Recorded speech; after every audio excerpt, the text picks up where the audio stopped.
तो चलिए आज का प्रश्न, आज का जो अध्याय है वो है मानव संसाधन। कौन सा है? मानव संसाधन। अब मानव संसाधन की बात करते हैं तो हम पिछले अध्याय में पढ़ चुके हैं कि संसाधन दो प्रकार के होते हैं। कितने प्रकार के? दो प्रकार के होते हैं। उसमें से एक होता है प्राकृतिक, दूसरा होता है मानव निर्मित। तो मानव भी एक क्या है? प्राकृतिक संसाधन है। तो चलिए आज जो है इसमें सबसे पहले प्रश्न देखेंगे, वैसा प्रश्न जो अभ्यास में दिया गया है। इसमें अभ्यास में दिया गया है। तो जितने भी अभ्यास में दिए गए प्रश्न हैं उन सभी को पहले हम देखेंगे, कवर करेंगे। उसके बाद इस अध्याय से जितने भी इम्पोर्टेंट सवाल बनते हैं उन सभी को हम देखेंगे।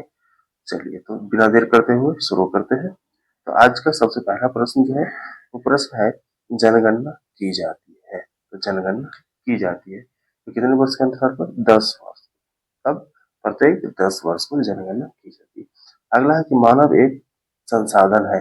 क्योंकि मानव एक संसाधन क्यों? क्योंकि देखिए चार ऑप्शन पढ़ते हैं तीनों। आवश्यकता पूर्ति के लिए तकनीकी का प्रयोग करता है। दूसरा, अन्य सामग्रियों को संसाधन के रूप में परिणत करता है। तीसरा है कि मस्तिष्क का उपयोग कर अन्य संसाधनों को उपयोगी बनाता है। तो बिल्कुल ये सभी के सभी क्या हो जाएंगे? सही हो जाएंगे। ये उपयुक्त कथन क्या है? सत्य है। चलिए अब अगले सवाल की ओर चलते हैं। अगला सवाल है इसमें कि भारत में सर्वाधिक जनसंख्या है। तो भारत में सर्वाधिक जनसंख्या कहाँ है? तो किस राज्य में? तो उत्तर प्रदेश में। किस राज्य में? उत्तर प्रदेश में है। अगला है कि भारत जनसंख्या की दृष्टि से कौन विश्व में कौन से स्थान पर है? तो भारत जो है जनसंख्या की दृष्टि से विश्व में कौन से स्थान पर? दूसरे स्थान पर है। पहला जो है वो पहला देश जो आता है चीन आता है। पहला देश कौन सा? चीन आता है। चलिए अगला, अगले सवाल पर चलते हैं। अगला है कि पहाड़ी भागों में जनसंख्या कम होती है क्यों? पहाड़ी क्षेत्रों में जनसंख्या कम क्यों होती है? इसका रीजन है वहाँ जीवन यापन करना कठिन होता है। जीवन यापन करना क्या है? कठिन होता है। चलिए अगला सवाल है इसमें। अगला सवाल है कि जनसंख्या किसे कहते हैं? जनसंख्या किसे कहते हैं? तो इसका आंसर हो जाएगा किसी निश्चित क्षेत्र में रहने वाले लोगों की कुल जनसंख्या, यानी कुल संख्या जो है जनसंख्या कहलाती है। क्या है? किसी निश्चित क्षेत्र में रहने वाले लोगों की कुल संख्या जनसंख्या कहलाती है। अब देखिए अगला प्रश्न है इसमें, जनगणना किसे कहते हैं? जनगणना किसे कहते हैं? तो जनगणना का तात्पर्य है कि एक निश्चित अवधि में जनसंख्या की आधिकारिक गणना को ही हम जनगणना कहते हैं। क्या कहते हैं? जनगणना कहते हैं। अब अगला है कि भारत में सर्वप्रथम जनगणना कब हुआ था? भारत में सर्वप्रथम जनगणना कब हुआ था? 1872 ईस्वी में। 1872 ईस्वी में। उस समय जो वायसराय था वो मेयो था। उसका क्या नाम था? लॉर्ड मेयो था। क्या नाम था? Lord Mayo. चलिए अगले सवाल की ओर चलते हैं। अगला सवाल है कि व्यवस्थित जनगणना की शुरुआत कब हुई थी? व्यवस्थित जनगणना की शुरुआत कब हुई? 1881 ईस्वी में। उस समय था वायसराय रिपन। कौन था? लॉर्ड रिपन था। अगला है कि जनगणना 2011 के अनुसार भारत की कुल आबादी कितनी है? तो इसका आंसर हो जाएगा 121 करोड़। कितनी है? 121 करोड़ है। अगला सवाल है इसमें कि वर्ष 2001 की जनगणना के अनुसार भारत की आबादी कितनी थी? ठीक है, वर्ष 2001। तो इसका आंसर हो जाएगा वर्ष 2001 के अनुसार 102 करोड़। कितनी थी? 102 करोड़। देखिए यहाँ से जो ये प्रश्न है दरोगा में भी पूछा गया है। ठीक है, चलिए अब अगले सवाल की ओर चलते हैं कि सबसे अधिक आबादी वाला राज्य कौन सा है? सबसे अधिक आबादी वाला राज्य कौन सा? सबसे अधिक आबादी जो है वो है उत्तर प्रदेश में। कहाँ है? उत्तर प्रदेश में है। चलिए अब अगले सवाल की ओर चलते हैं। अगला सवाल है यहाँ पर कि 2011 की जनगणना के अनुसार सबसे कम आबादी वाला राज्य कौन सा है? तो सबसे कम आबादी वाला राज्य कौन सा? सिक्किम। सबसे कम आबादी सिक्किम। और सबसे अधिक आबादी की बात किए तो वो था उत्तर प्रदेश। ठीक है, अब अगला सवाल है इसमें कि भारत में विश्व की जनसंख्या का कितना प्रतिशत आबादी निवास करता है? कितना प्रतिशत निवास करता है? तो 17.5%, यानी 17.5% जनसंख्या जो है विश्व का भारत में निवास कर रहा है। अगला सवाल है, भारत की आबादी का दशकीय वृद्धि दर कितना है? दशकीय वृद्धि दर कितना है? तो इसका आंसर हो जाएगा 25.07%। कितना है? 25.07% है। अब अगला है कि भारत में दूसरा सर्वाधिक जनसंख्या वाला राज्य कौन सा है? भारत में दूसरा सर्वाधिक जनसंख्या वाला राज्य कौन सा है? तो महाराष्ट्र है। पहला कौन सा हो गया? यूपी। पहला कौन हो गया? यूपी। और दूसरा कौन हो गया? महाराष्ट्र। दूसरा कौन हो गया? महाराष्ट्र। चलिए अब अगले सवाल की ओर चलते हैं। देखिए यहाँ पर जो दिया गया है वो है भारत के 10 सर्वाधिक जनसंख्या वाले राज्य। भारत के 10 सर्वाधिक जनसंख्या वाले राज्य कौन कौन से हैं? उसको देखिए। सबसे अधिक है आबादी उत्तर प्रदेश। कहाँ है? उत्तर प्रदेश में। उसके बाद कहाँ है? महाराष्ट्र में। उसके बाद बिहार में। उसके बाद पश्चिम बंगाल। उसके बाद आंध्र प्रदेश। उसके बाद है मध्य प्रदेश। उसके बाद है तमिलनाडु। उसके बाद है राजस्थान। उसके बाद है कर्नाटका। उसके बाद गुजरात। तो इसमें जो है मुख्य रूप से आप 3 याद रख लेंगे तो काफी रहेगा, 3 या 4। वो सबसे अधिक उत्तर प्रदेश, उसके बाद महाराष्ट्र, उसके बाद बिहार, उसके बाद पश्चिम बंगाल, उसके बाद आंध्र प्रदेश। इतना आप अगर याद रखते हैं तो कोई दिक्कत नहीं होगा, एग्जाम में यहीं से लगभग प्रश्न पूछे जाते हैं। चलिए अब अगले सवाल की ओर चलते हैं।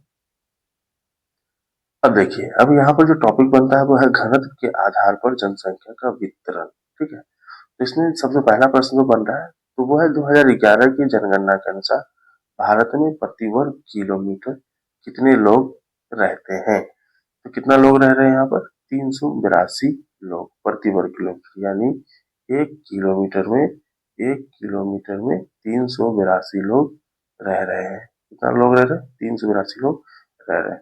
चलिए अब अगले सवाल पे चलते हैं। 2001 की जनगणना के अनुसार भारत में प्रति वर्ग किलोमीटर कितने लोग रहते थे? कितने लोग रहते थे? तो 1 किलोमीटर में उस समय की जनगणना के अनुसार 324 लोग, यानी 2001 की जनगणना के अनुसार 324 लोग और 2011 की जनगणना के अनुसार 382 लोग। चलिए अब अगला सवाल की ओर चलते हैं। अगला सवाल है यहाँ पर घनत्व की दृष्टि से बिहार का भारत में कौन सा स्थान है? बिहार का कौन सा स्थान है? इसका आंसर हो जाएगा प्रथम, पहला स्थान है। यानी घनत्व की दृष्टि से बिहार का भारत में कौन सा स्थान है? तो प्रथम स्थान है। चलिए अगले सवाल की ओर चलते हैं। अब अगला सवाल है यहाँ पर कि बिहार का जनसंख्या घनत्व कितना है? देखिए घनत्व के आधार पर भारत में क्या है? पहला स्थान है बिहार का। घनत्व जो है 1102 व्यक्ति, यानी बिहार में 1 किलोमीटर में कितने लोग रह रहे हैं? 1102 लोग रह रहे हैं। 1102 लोग रह रहे हैं। चलिए अगले सवाल की ओर चलते हैं। सबसे कम घनत्व वाला राज्य कौन सा है? सबसे कम जनसंख्या घनत्व किस राज्य में है या कौन सा है? इसका आंसर हो जाएगा अरुणाचल प्रदेश। क्या आंसर है? अरुणाचल प्रदेश। अगला सवाल है यहाँ पर कि अरुणाचल प्रदेश का जनसंख्या घनत्व कितना है? देखिए सबसे कम है तो है कितना? वो है 17 व्यक्ति प्रति वर्ग किलोमीटर, यानी 1 किलोमीटर में कितना व्यक्ति रह रहा है? 17 व्यक्ति। और बिहार में देखिए 1 किलोमीटर में कितना व्यक्ति रह रहा है? 1102 व्यक्ति रह रहा है। चलिए अब अगले सवाल की ओर चलते हैं। बिहार का सर्वाधिक घनत्व वाला जिला कौन सा है? अब आइए बिहार में देखें तो बिहार में सर्वाधिक घनत्व वाला जिला जो है वो है शिवहर। कौन है? शिवहर है। चलिए अब अगले सवाल की ओर चलते हैं। अगला सवाल जो है मेरा यहाँ पर कि बिहार का सबसे कम घनत्व वाला जिला कौन सा है? तो वो है कैमूर। कौन सा है? कैमूर है। सबसे अधिक की बात करें, सबसे अधिक कहाँ हो गया मेरा? सबसे अधिक हो गया शिवहर में और सबसे कम कहाँ हो गया? कैमूर में। अगला है शिवहर जिला का घनत्व कितना है? शिवहर जिला का जो घनत्व है वो 1882 व्यक्ति प्रति वर्ग किलोमीटर। देखिए कितना ज्यादा है शिवहर में, 1882 व्यक्ति प्रति वर्ग किलोमीटर।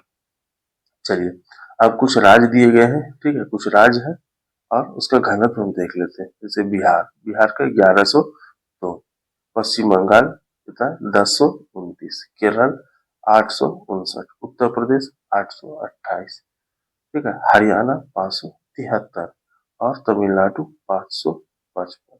तो समझ में आ रहा होगा कि सभी राज्य का जो घनत्व दिया हुआ है वो इस प्रकार है। एक बार फिर से देख लेंगे। बिहार का घनत्व हो गया 1102, पश्चिम बंगाल का 1029, केरल का 859, उत्तर प्रदेश का 828, हरियाणा का 573 और तमिलनाडु का 555। चलिए अब अगले सवाल की ओर चलते हैं।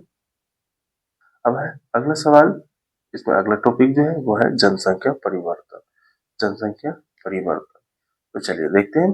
जनसंख्या परिवर्तन की बात है तो जनसंख्या परिवर्तन के मुख्य 3 कारण। देखिए जनसंख्या परिवर्तन के कितने कारण हैं? मुख्य 3 कारण हैं। वो तीनों कारण है, नंबर 1 जन्म दर, नंबर 2 मृत्यु दर, नंबर 3 प्रवास। यहाँ से डायरेक्ट पूछा जा सकता है कि जनसंख्या परिवर्तन के कितने कारण है। तीनों के तीनों आपको यहाँ पे याद रखना होगा कि जन्म दर है, मृत्यु दर है और प्रवास है। इन तीनों से जनसंख्या में परिवर्तन आता है। तो चलिए सबसे पहले जो है जन्म दर, हम उसको देखते हैं कि जन्म दर क्या है। ठीक है, तो बोला गया प्रति 1000 व्यक्तियों में जितने बच्चों का जन्म होता है उसे जन्म दर कहते हैं। उसे क्या कहते हैं? जन्म दर कहते हैं। तो वर्तमान में जन्म दर, यहाँ पर जालंधर लिखा गया, देखिए ध्यान दीजिएगा। ठीक है, यहाँ पर क्या होगा? जन्म दर 20.797% है। 20 क्या है? 97% है। अब अगला है मृत्यु दर। अगला क्या है? मृत्यु दर। अब है इसमें बोला गया कि प्रति 1000 व्यक्तियों में जितने व्यक्ति मर जाते हैं उसे मृत्यु दर कहते हैं। वर्तमान में मृत्यु दर 7.3% है। कितना है? 7.3% है। चलिए अब अगले सवाल की ओर चलते हैं। अब है लिंगानुपात। क्या है? लिंगानुपात। ठीक है, तो लिंगानुपात कहते हैं किसको? पहले इसको देखेंगे। तो लिंगानुपात प्रति 1000 पुरुषों पर महिलाओं की संख्या लिंगानुपात कहलाता है। क्या कहलाता है? लिंगानुपात। यानी 1000 पुरुष अगर किसी क्षेत्र में है तो उस क्षेत्र में महिला कितनी है, तो उसी के रेशियो को लिंगानुपात कहते हैं। अब अगला है 2011। अब क्या है? 2011 जनगणना के अनुसार भारत का लिंगानुपात कितना है? तो भारत का लिंगानुपात कितना है? 943 है। 2011 जनगणना के अनुसार भारत का लिंगानुपात कितना है? 943 है। अब है अगला, सबसे अधिक लिंगानुपात किस राज्य में है? सबसे अधिक लिंगानुपात किस राज्य में है? तो इसका आंसर हो जाएगा केरल। क्या हो जाएगा? केरल। सबसे अधिक लिंगानुपात कहाँ? केरल। और कितना है? 1084। कितना है? 1084। याद रखना है कि 1084, यानी वहां पुरुष से ज्यादा महिला है। अगर 1000 पुरुष है, कितना? 1000 पुरुष है तो वहां 1084 महिला है। 1084 महिला है। चलिए अगले सवाल की ओर चलते हैं। सबसे कम लिंगानुपात किस राज्य का है?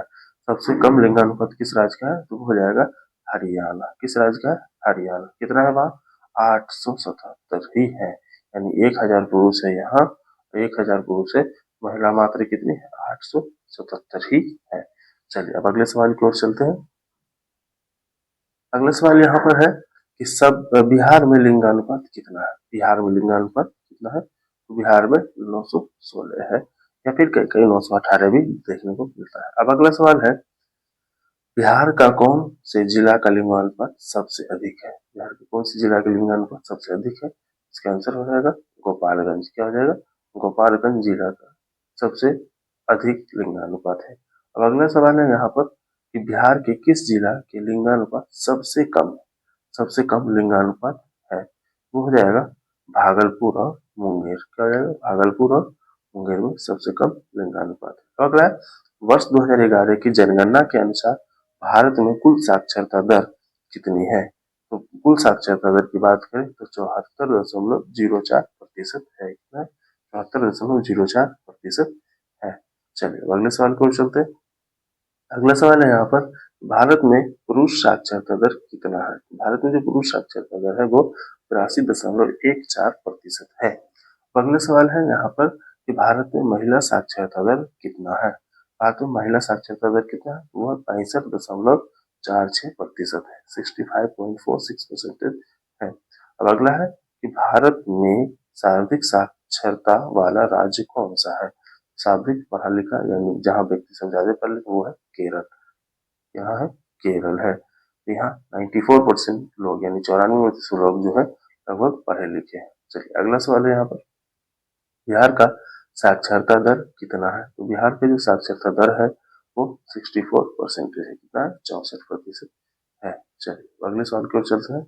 अब अगला सवाल है यहाँ पर कि बिहार में सर्वाधिक साक्षरता या साक्षर जिला कौन सा है? तो वो हो जाएगा रोहतास। क्या हो जाएगा? रोहतास। ठीक है, कितना प्रतिशत है? तो 75.59%। 75.59% है। अगला है यहाँ पर कि बिहार का सबसे कम साक्षर जिला कौन सा है? ये हो जाएगा पूर्णिया। क्या हो जाएगा? पूर्णिया। और कितने प्रतिशत लोग पढ़े लिखे हैं? 62.49, यानी 62.49% जो है पढ़ा लिखा लोग हैं। तो आज के लिए इतना ही। आप अगर हमारे चैनल पे नए हैं तो हमारे चैनल को सब्सक्राइब कर लीजिए, और हमारे द्वारा बनाए गए वीडियो आपको अगर अच्छा लग रहा हो तो हमारे वीडियो को एक बार जरूर लाइक कर देंगे, और इसे अपने पास ही ना रखें, दूसरों के पास भी शेयर करें। चलिए तो चलते हैं, आज के लिए इतना ही।